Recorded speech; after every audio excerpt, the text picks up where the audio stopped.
phòng rừng nhá. Này to đấy.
chặt tổ to nó xem nó à ta thì nó làm mẹ thế chết cha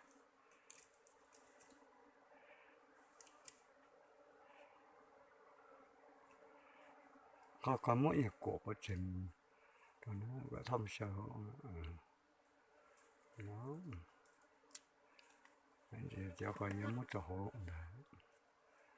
mà sẽ mày hiện cho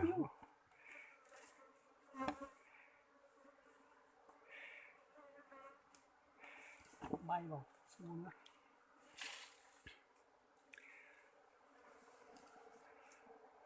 ôi trời ơi không con mà mua chuyện đó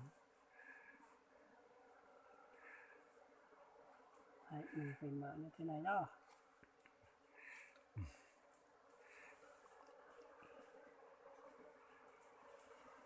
thôi con là cánh bé họ cánh xuống hồ con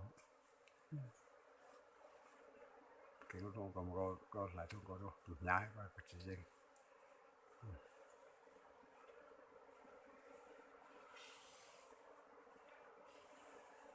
Đấy cho lên là nó đi lên trên là nó một gì cơ đó một chuẩn lắm đấy.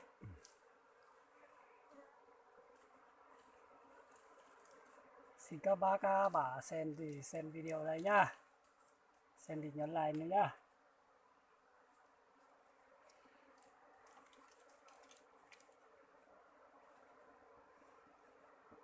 lại sáng đủ mẹ cái không chỉ mua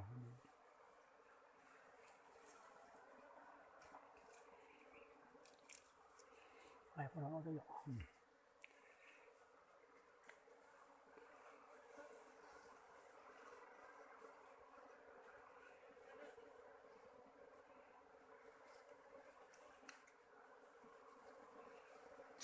giá số có mua được một số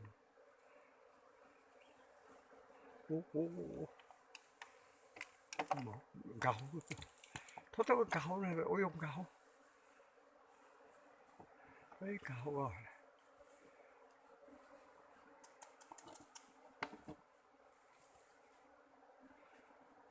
ui trời này lá cơ mà để chắn đông rồi không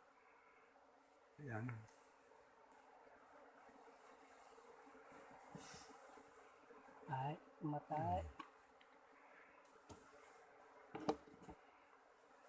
Đấy, cho lên lông cho tụi nó.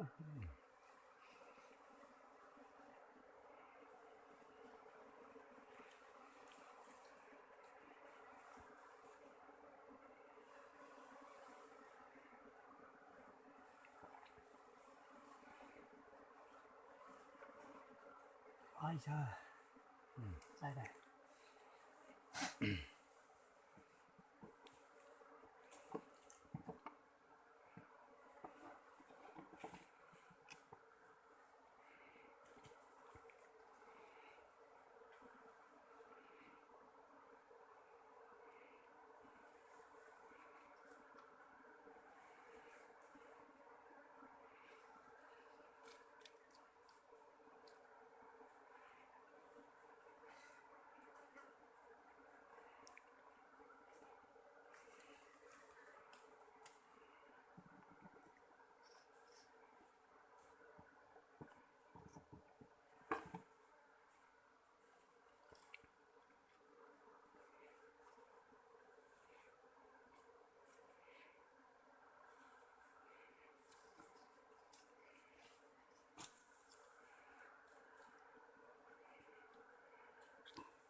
Ôi, chuẩn ắt đi à.